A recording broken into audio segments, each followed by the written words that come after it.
Pour ma part, nanti d'une culture de bougna à qui on ne la fait plus, ayant constaté depuis fort longtemps que l'anguille de l'humanité me faisait transpirer sous les bras, doubler ma consommation de tabac, et que, si l'amour pouvait affamer quelques filles solides, l'amitié donnait souvent soif aux garçons nostalgiques, je me suis mis dans la disposition, au lieu de chercher à savoir à quoi l'on peut véritablement prétendre dans le monde, avec 26 lettres de l'alphabet et 4 signes de ponctuation, de faire le paysan sur le toit de la France.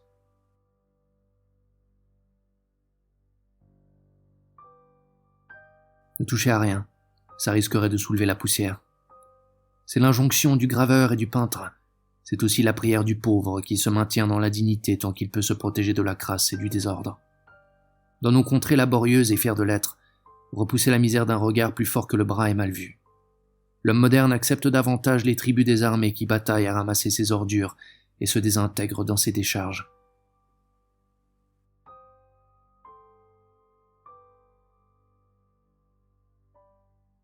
Il y a si longtemps que j'espère un peu d'oxygène naissant, ou de révolte des abrutis qui ont le bénéfice du doute, puisqu'ils n'ont encore rien dit, ou si peu, l'art brut. Qu'autant vaudrait peut-être que je cherche des idées chez mes proches, de l'efficacité chez moi, ou de l'or dans les yeux des caissières des libres-services. C'est d'ailleurs ce que je pratique avec des résultats, avouons-le, assez inégaux. Ou que j'aille carrément jouer au sable avec les dames topless des antipodes, les copines à Gauguin, que tout événement, pour leur bonheur et pour le nôtre, dépasse absolument.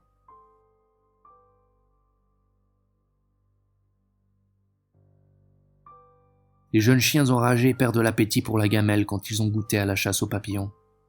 Toute proportion gardée, n'étant que des hommes, nous tournions aussi la tête de côté et, dans quelques buissons scabreux, cherchions un vieil os à ronger à l'écart,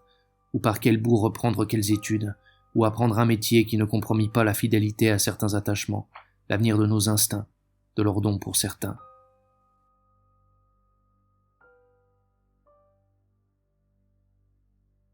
Une nostalgie de la préhistoire, où bouge le ventre de la terre, marmite de géants, matrice de toutes les formes passées, présentes ou à venir,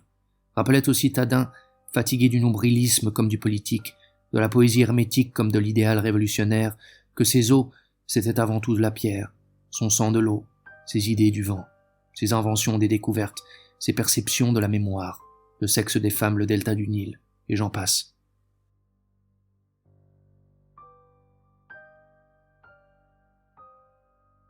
S'il tourne la tête, machine à fabriquer le vide qui le livre à lui-même, naissance dont il se passerait bien malgré tout, il voit un ciel jaune et violine en écharpe sur la ville, avant la pluie,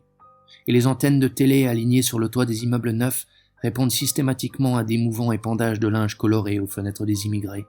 comme les gibets aux oriflammes des baladins qui campent, car,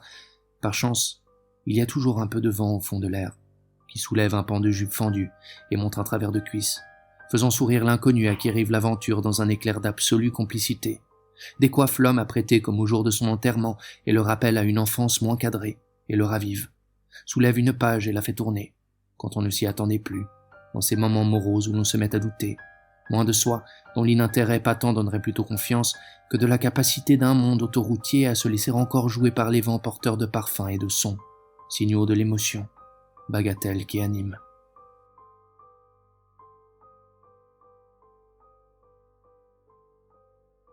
Les complications de l'histoire me donnaient beaucoup de soucis. Il me semblait que j'avais consacré pas mal de mon temps à la liberté, l'égalité, la fraternité, et à d'autres naïvetés du français élémentaire, et, le monde n'étant pas habitable pour tous, je me trouvais à la porte sans avoir abouti, ni déchanté.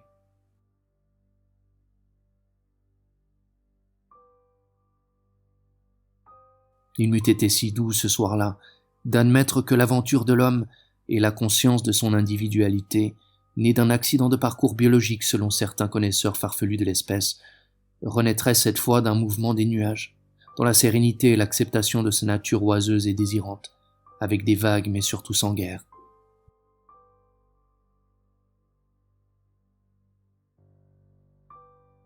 Il y a toujours un moment où il faut rentrer chez soi, même quand on ne sait pas précisément où ça se trouve.